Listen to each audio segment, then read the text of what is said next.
Assalamualaikum warahmatullahi wabarakatuh. Nama saya Krisna Aji Wibowo, NIM 72114192221 dari kelas akuntansi D 2019. Saya akan melanjutkan dari bab selanjutnya yaitu bab 5 tentang sumber daya komputasi dan komunikasi. Piranti keras komputer. Komputer memiliki bermacam-macam kecepatan dan harga. Namun semua memiliki fitur-fitur yang umum. Fitur yang menjadi perhatian kita adalah prosesor, memori, kapasitas, penyimpanan, dan alat input serta output. Komputer-komputer besar yang menjalankan kebanyakan operasi komputer untuk sistem informasi tersentralisasi disebut sebagai komputer mainframe atau cukup mainframe saja.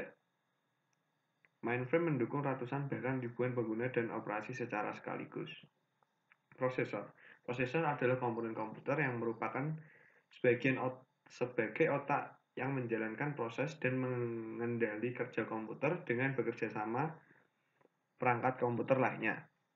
Satuan kecepatan dalam prosesor adalah MHz atau megahertz atau GHz atau gigahertz. Dengan semakin besar kecepatan suatu prosesor, maka akan semakin cepat kinerja komputer saat melakukan proses.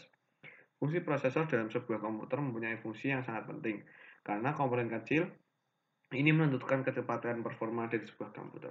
Pada umumnya, fungsi sebuah komputer adalah untuk memproses data yang kita terima dari masukan atau input, kemudian akan menghasilkan pengeluaran atau output.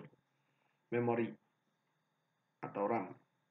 RAM atau Random Access Memory adalah suatu hardware di dalam komputer yang berfungsi sebagai tempat penyimpanan data sementara dan berbagai instruksi program. Kapasitas RAM di dalam suatu komputer berpengaruh pada tingkat kecepatan proses data atau loading di sebuah komputer, sehingga proses penyimpanan data, membuka data, dan menjalankan program akan semakin cepat sesuai besarnya RAM sebuah komputer. Fungsi RAM adalah untuk mempercepat kecepatan komputer. Namun perlu dicatat bahwa RAM bukanlah komponen utama yang dapat mempercepat kinerja komputer atau laptop. RAM mampu membantu proses kinerja prosesor untuk mengolah data. Alat input. Perangkat input sendiri sesuai dengan namanya masukan, artinya adalah perangkat keras yang digunakan untuk mengendalikan sebuah komputer seperti keyboard untuk menulis data komputer, joystick untuk menggerak objek-objek di dalam game komputer, dan mouse digunakan untuk penggerak penunjuk di komputer. Selanjutnya, alat output. Pada perangkat komputer dikenakan komponen yang disebut dengan output device atau sering juga disebut sebagai perangkat output atau perangkat keluaran. Itu adalah perangkat elektronik yang terhubung dengan komputer yang digunakan untuk mengirim data dari komputer dalam bentuk teks, suara, gambar, dan media lainnya. Selanjutnya, ruang penyimpanan atau ruang penyimpanan disk atau ruang penyimpanan sekunder. Memori yang terletak pada sebuah alat yang tidak terdapat pada papan sirkuit utama. Kebanyakan jenis penyimpanan ini dapat dilepaskan dan dapat dipindahkan dari satu komputer ke komputer lainnya. Selanjutnya, alat-alat komputasi pribadi. Komputer mikro saat muncul pertama kali bukan tergantung dalam suatu jaringan. Setiap pengguna komputer mikro menggunakan sumber daya ini hanya untuk keperluan komputasi pribadi saja. Kini masing-masing pengguna sebuah komputer mikro dapat berbagi file, printer, dan sumber daya lainnya ketika terhubung oleh satu jaringan. Selanjutnya, telepon seluler dengan pesan video interaktif. Perusahaan-perusahaan pembuat telepon seluler populer, Samsung, Nokia, Ericsson, dan lainnya, telah membuat telepon yang menampilkan pesan tulisan dan gambar-gambar berukuran kecil di layar tampilannya. Beberapa telepon seluler dapat menyimpan video-video pendek. Keypad telepon menjadi input, meskipun beberapa orang merasa penguliran nilai-nilai di keyboard telepon adalah hal yang membosankan, namun telepon seluler memiliki kapasitas komputer yang mendasar saja, dan keyboard serta layar tampilannya bertindak sebagai alat input dan output. Telepon seluler cerdas atau smartphone.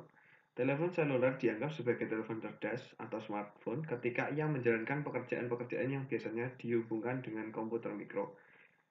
Trio 650 dari Palm Inc. memenuhi definisi smartphone ini.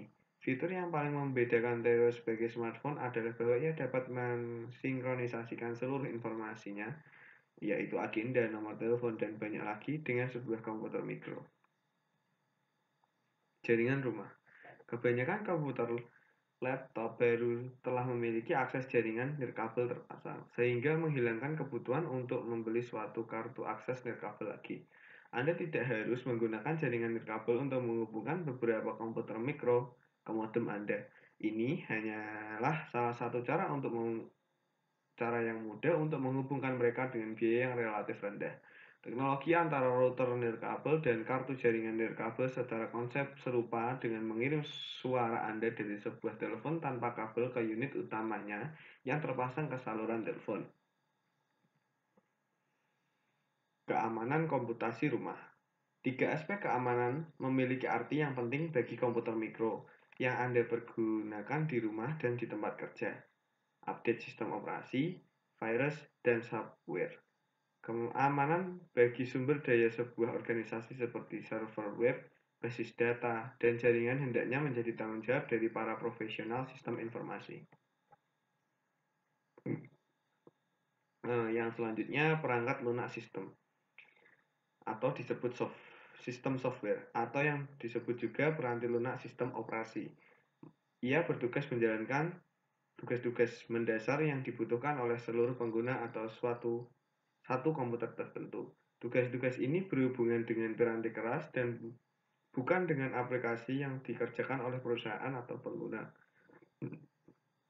Adalah hal yang mustahil menggunakan sebuah komputer modern tanpa menggunakan beberapa peranti lunak sistemnya. Peranti lunak aplikasi. Programmer akan memasukkan serangkaian angka 0 dan 1 ke dalam memori komputer untuk mengendalikan operasinya.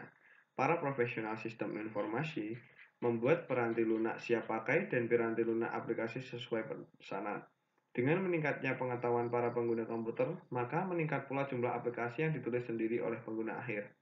Peranti lunak telah diprogram sebelumnya untuk situasi-situasi seperti ini.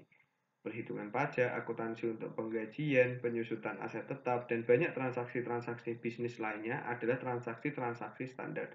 Karena aktivitas seperti ini dan aktivitas-aktivitas lain semakin luas penggunanya, telah terdapat sangat banyak paket-paket piranti lunak siap pakai yang dibuat untuk aktivitas tersebut. Sekian presentasi dari saya. Mohon maaf jika terjadi kesalahan pengucapan. Wassalamualaikum warahmatullahi wabarakatuh.